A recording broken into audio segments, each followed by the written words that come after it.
மழை விட்டும் தூவான விடலை அப்படின்னு புகழ்பெற்ற ஒரு வார்த்தை நம்ம ஐயா கலைஞர் தான் கடந்த காலங்களில் சொல்லியிருந்தார் 2009 அந்த காலகட்டத்தில். அதுபோல் இந்த அஜித்குமாருடைய படுகொலை இருக்குதுல்ல, உங்களுக்கு திருப்பவனம் அஜித்குமார் படுகொலை, இது சம்மந்தமான விஷயங்கள் ஓய்ந்து விட்டது இன்றோடு அப்படின்னு ஒரு முற்றுப்புள்ளி வைக்கிற மாதிரி இருந்தாலும் கூட சில இடம் மட்டும் நமக்கு ஒன்றும் விளங்கவே இல்லை அப்படின்றது சுருக்கமான ஒரு பதிவாக தான் அதை சொல்ல வரோம். அந்த சம்மந்தப்பட்ட புகார் கொடுத்த பெண்மணி யார் என்பதில் நிறைய மர்மமாக இருக்குது. அதை பற்றி பேரை சொல்கிறாங்க, அந்த முகத்தை மறைச்சி காட்டுற மாதிரியான இது சொல்கிறாங்க. ஏன் இவ்வளவு பாதுகாக்கணும் அவங்கள அப்படின்றது ஒரு கேள்வி இருக்கிறது. எஃப்ஐஆரில் கூட பார்த்தீங்கன்னாக்கா புகார் சம்மந்தப்பட்ட அந்த காவல் உதவி ஆய்வாளர் எழுதுறதா சொல்கிறாரா, அந்த அப்படி தான் வருது.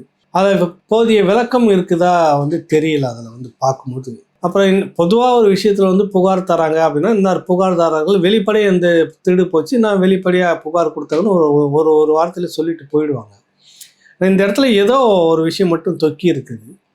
அந்த சம்மந்தப்பட்ட புகார்தாரர் அந்த பெண்மணி திருடு போனதாக சொன்ன பெண்மணிக்கும் ஒரு உயர் அதிகாரி அது யாருன்றது தான் அப்படி இருக்குது. பொதுவாக மாவட்ட கண்காணிப்பாளர் ஒரு விஷயத்தை செய்யும்போது அழுத்தம் அதிகமாக வந்தால்தான், அவரை விட சுப்பீரியர் பவரில் இருக்கக்கூடியவங்க எதனா சொன்னாங்கன்னா உடனே எடுத்துக்கிட்டு செய்வாங்க. ஒரு ஐஜி அளவில் சொன்னாங்கன்னா உடனே பார்க்கலான்னு சொல்லிட்டு விசாரிச்சுட்டு பண்ணுங்கப்பா அப்படி விசாரிங்க சீக்கிரமா அப்படின்னு கேட்டுக்கிட்டு தான் இருப்பாங்க. ஒரு சடனாக ஸ்பெஷல் டீம் போட்டு ஆளை தூக்குற அளவுக்கு பண்ணுறதுக்கு வாய்ப்பு இருக்குதா அப்படின்னா நிறைய சந்தேக கோடுகள் இருக்கிறது. முதலமைச்சர் இதில் உடனடியாக அவரே முன் சிபிஐக்கு உத்தரவிட்டிருக்கிறாரு. அது வரவேற்கக்கூடியது. அதை பற்றி தனியாக ஒரு வீடியோ நம்ம பேசுகிறதா இருக்கிறோம். ஆனால் இந்த விஷயத்தில் இந்த பெண்மணியை யார் அவர்கள் அப்படின்றது ஒரு பெரிய மர்மமாக இருக்குது.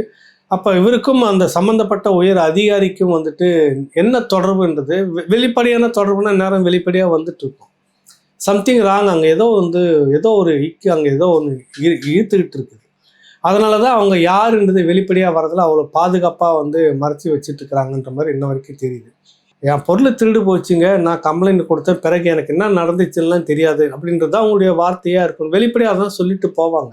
ஏன் அவங்க பதுங்குறாங்க, அல்ல அவங்க பதுக்கப்பட்டிருக்கிறாங்களா அப்படின்னு பெரிய கேள்வியாக இருக்குது. இது நேரடியாக அவர்கள் சொன்னாங்கன்னா ஒன்று ஏற்கனவே 2 விதம் இருக்குது. ஒன்று உச்ச அதிகாரிகள் மேல் மட்டத்திலேருந்து யாராவது ஒருத்தர் சொல்லி அந்த எஸ்பி அழுத்தம் கொடுத்து எஸ்பி இந்த மாதிரி செய்திருக்கணும் ஒன்று. இல்லைன்னா அதிகமாக ஒரு பெரிய தொகையை அது 10 சவரன்றப்ப இன்றைக்கி தொகை கிட்டத்தட்ட ஒரு 8 லட்சம் 7 லட்சம்ன்ற மாதிரி இருக்கிறதால வேண்டி ஒரு பெரிய தொகையை லஞ்சமாக வாங்கிக்கிட்டு செய்திருக்கலாம் அந்த டீம் அப்படின்னு. அப்படி கூட இந்த ஸ்பெஷல் டீம் எப்படி வரும், லோக்கல் போலீஸ் சம்மந்தப்பட்ட ஆட்கள் தான் இதை விசாரிச்சிருப்பாங்க.